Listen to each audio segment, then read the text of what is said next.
Apakah kamu bisa berkomitmen pada hal yang tidak kamu setujui? Dalam hati, kamu merasa kalau ini bukan jalan yang benar, tapi atasan kamu memaksa kalau ini merupakan jalan yang benar. Apa yang kamu lakukan? Ada sebuah konsep bernama disagree and commit. Kamu tidak setuju dan kamu berkomitmen.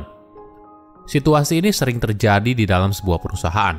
Ada saatnya manajemen punya arahan lain kemana perusahaan akan bergerak.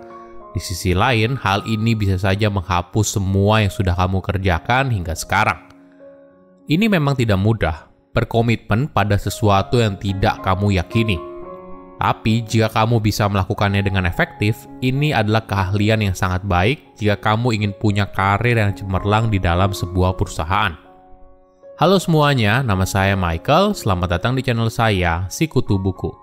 Kali ini, saya akan bahas prinsip disagree and commit. Pada tahun 2016, CEO Amazon Jeff Bezos menuliskan kalimat disagree and commit dalam shareholder letternya. Jeff menuliskan, jika kamu punya keyakinan pada suatu arah tertentu tapi tidak ada kesepakatan di antara kalian, mungkin akan membantu jika kamu bilang, "Oke, saya tahu kalau kita tidak sepakat. Tapi, apakah kamu mau ikut bertaruh di proyek ini bersama saya? Tidak setuju, tapi tetap berkomitmen." Jika kamu berada di situasi ini, tidak ada yang tahu jawaban yang terbaik. Tapi kemungkinan besar kamu akan mendapatkan kata iya dengan cepat. Ini bukan hanya berlaku bagi atasan ke bawahan. Hal ini juga berlaku sebaliknya.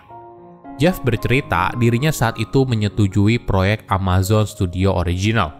Dia bilang kepada timnya kalau proyek ini mungkin saja belum tentu begitu menarik. Terlalu rumit untuk diproduksi, kajian bisnisnya kurang begitu bagus, dan masih banyak peluang lain yang lebih baik. Tapi timnya punya pandangan yang lain dan merasa kalau proyek ini perlu dijalankan. Lalu Jeff menjawab, "Saya tidak setuju dan tetap berkomitmen. Semoga ini menjadi proyek yang paling banyak ditonton di Amazon." Bayangkan betapa lamanya sebuah keputusan harus dibuat apabila timnya harus benar-benar meyakinkan dirinya untuk setuju daripada hanya butuh komitmen Jeff sebagai pemimpin. Ini yang menarik. Kadang situasi disagree and commit sifatnya satu arah dari atasan ke bawahan. Ketika ada arahan tertentu, maka suka tidak suka, mau tidak mau, bawahan harus menjalankan. Tapi unik bila terjadi sebaliknya. Ketika bawahan mengusulkan sebuah ide atau proyek, tapi atasan masih ragu, namun meskipun begitu, dirinya tetap berkomitmen walaupun tidak setuju. Kata disagree and commit merupakan sebuah prinsip manajemen yang mendorong adanya kesepahaman dan pencapaian tujuan di dalam sebuah perusahaan. Prinsip ini boleh dibilang pertama kali dicetuskan oleh Andy Grove saat dirinya menjadi CEO Intel. Prinsip dari disagree and commit ada dua. Pertama, mendorong anggota tim menyuarakan pendapatnya apabila tidak setuju dalam sebuah keputusan yang penting. Kedua, menyatukan semua anggota tim untuk berkomitmen pada sebuah keputusan yang sudah dibuat. Hal baik dari prinsip ini adalah proses pengambilan keputusan menjadi lebih cepat. Bahkan ketika kita salah, kita masih dalam satu sisi berkontribusi pada proses pengambilan keputusan yang tepat.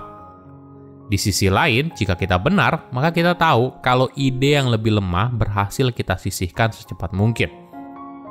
Seorang pemimpin perlu secara santun dan sopan untuk berani bilang tidak setuju. Bahkan bila hal ini terasa begitu tidak nyaman dan melelahkan. Seorang pemimpin butuh keyakinan dan kegigihan. Mereka tidak berkompromi pada sebuah keputusan hanya demi tidak ada keributan. Namun, ketika sebuah keputusan telah dibuat, maka mereka harus berkomitmen sepenuhnya. Ketika mendengar kata tidak setuju, kita cenderung merasa ini merupakan hal yang negatif.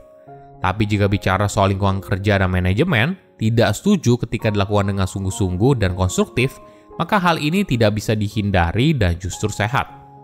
Kenapa kita perlu mendorong orang untuk berani menyuarakan pendapatnya bila tidak setuju? Karena kita butuh kepastian terakhir itu menjadi yang terbaik. Ada kisah menarik dari CEO General Motors Alfred Sloan yang pada tahun 1930-an berhasil menjadikan GM sebagai salah satu perusahaan terbesar di dunia.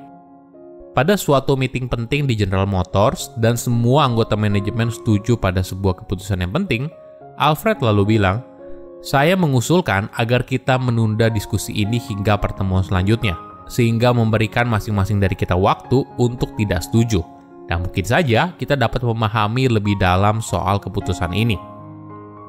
Dengan cara tersebut, Alfred ingin menghindari konsensus trap, di mana semua orang tampaknya setuju, tapi kenyataannya mayoritas tidak setuju namun hanya diam.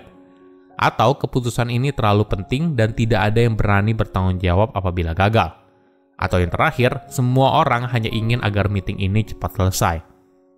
Jadi, cara yang jauh lebih baik adalah kita tidak menganggap diam dalam sebuah meeting sebagai tanda seorang setuju. Ketika mereka beneran setuju, maka mereka harus berani mengutarakan pendapat mereka di depan forum. Nah, kata penting lain dari kalimat disagree and commit adalah commit.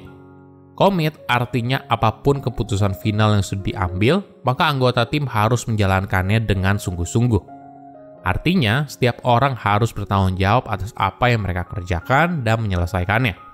Tapi, apa alasan seorang menjalankan sebuah keputusan yang tidak dia setujui?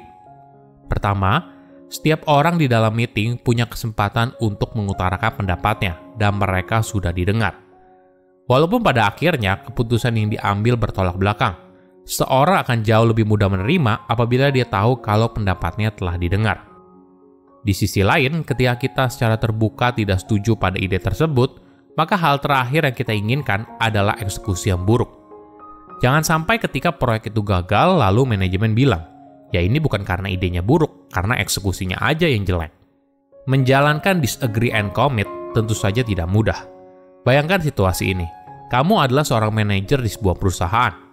Lalu setelah meeting dengan direkturmu, ada arahan terbaru yang dampaknya harus mengganti semua yang kalian sudah kerjakan selama ini ke proyek yang baru. Kamu tentu saja awalnya menolak semua ini dan tidak setuju dengan arahan tersebut. Tapi tentu saja pada akhirnya direktur kamu tetap memaksa dan ini harus jalan. Apa yang kamu lakukan? Kemungkinan besar kamu tetap menjalankannya sambil bersungut-sungut di depan anggota tim. Kamu bilang kalau ini arahan manajemen dan kamu sudah berusaha mengubahnya, tapi tidak bisa. Kamu menciptakan sebuah situasi di mana kita versus mereka. Kamu dan anggota tim kamu versus manajemen. Alhasil, anggota tim kamu punya persepsi yang buruk tentang si direktur. Mereka jadi merasa kalau direktur itu hanya bisa perintah saja dan tidak menghargai jerih payah yang kalian lakukan selama ini. Dampaknya, kamu tidak lagi mempercayai kepemimpinan dari manajemen. Anggota tim kamu yang tidak setuju semakin menjadi-jadi. Alhasil, kualitas pekerjaannya jadi menurun.